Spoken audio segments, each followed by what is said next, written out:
Welcome to part 2 of our mini-series, where we take our trusty mascot and time warp him through different eras of design history. Last time, we took RetroSupply's mascot back to the 1920s with a full-on rubber hose redesign. And today, we're jumping ahead a few decades into the colorful, limited animation world of Hanna-Barbera.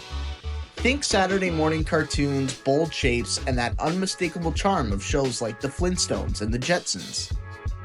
In this video, I'll start with a quick breakdown of Retro Boy's original design, and then dive into the essential elements that define the Hanna-Barbera style.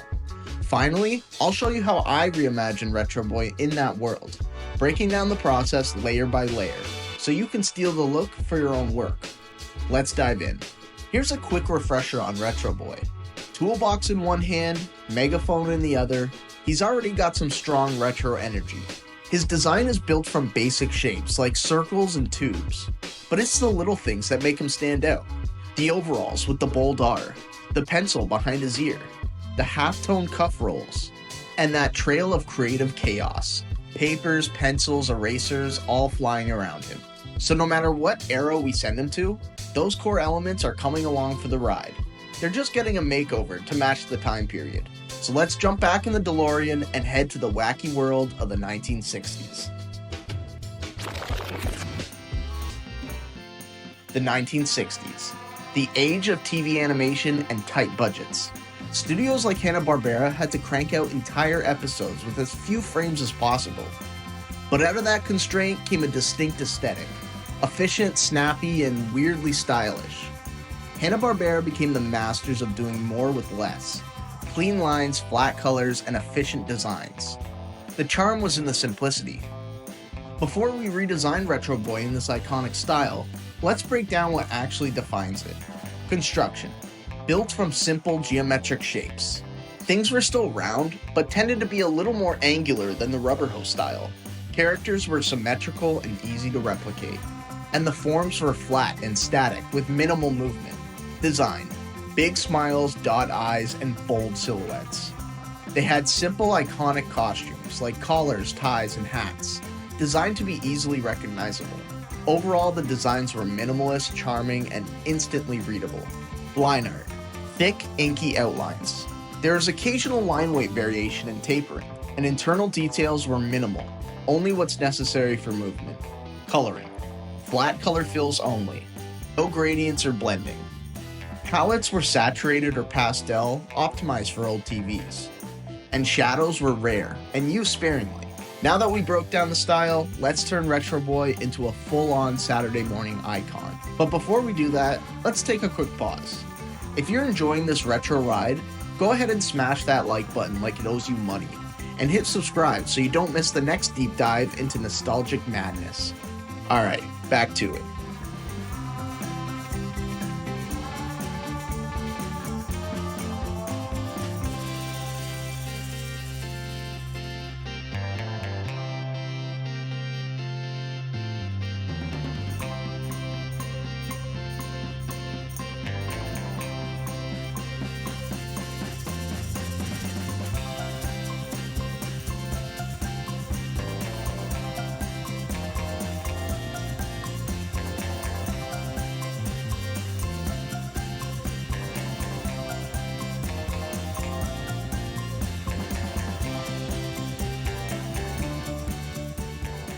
Alright guys, here's my take on Retro Boy in the Hanna-Barbera style. Look at that guy. Looks like he's about to jump off the screen, man. Before I break this down layer by layer, I do want to clarify that Hanna-Barbera didn't really stick to one style. There's a lot of style differences between something like Flintstones and Scooby-Doo, for example. But I wanted to lean into that classic Flintstones Jetsons vibe. I was heavily inspired by characters like Barney Rubble and Elroy. His boy Elroy! That kind of simple, iconic, cartoony style felt like it was the best fit for the original design of Retro Boy. So that being said, let's turn off all my layers here and break this guy down. Alright, we'll start with the construction layer here. You'll see that it's not too far off from Rubber Hose. These styles kind of evolved from each other. They pulled inspiration, added their own spin, and just like that, something new was born. which is what you should be doing in your work. So you'll notice that the arms still have that tubular look, but there's a little more tapering. They're not perfect noodles anymore like in Rubber Hose. The forms, they start to taper down a bit towards the hand, you know, they get a little thinner here, which gives them a little more dimension. It's subtle but effective.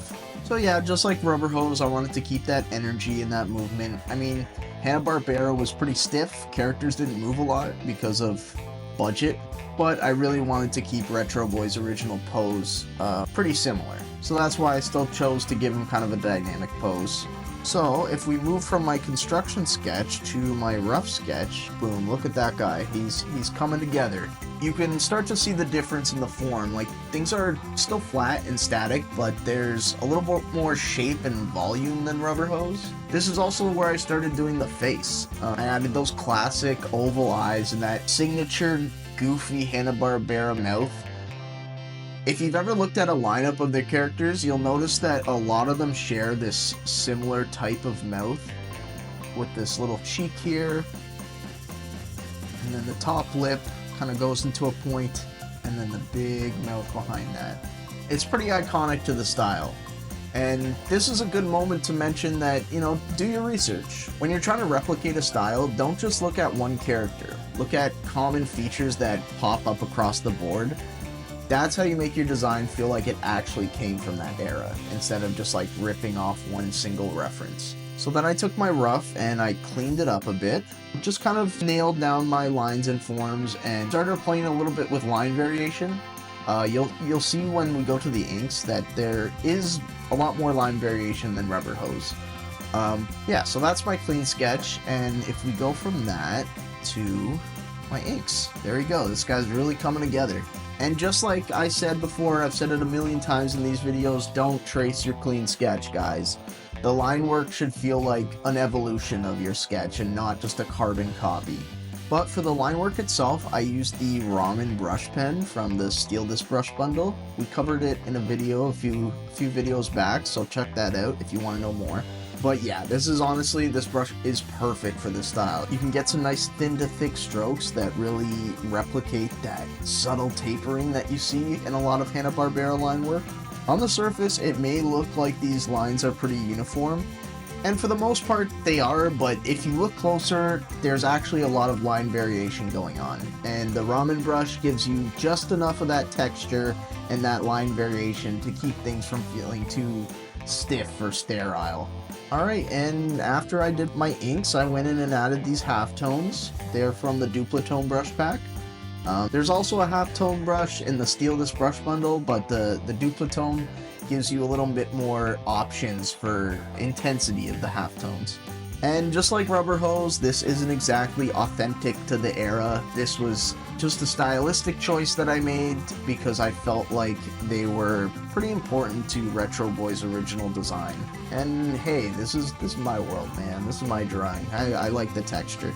So then came color, which was a simple job, guys. I just put my inks on a reference layer and I just dropped in the colors.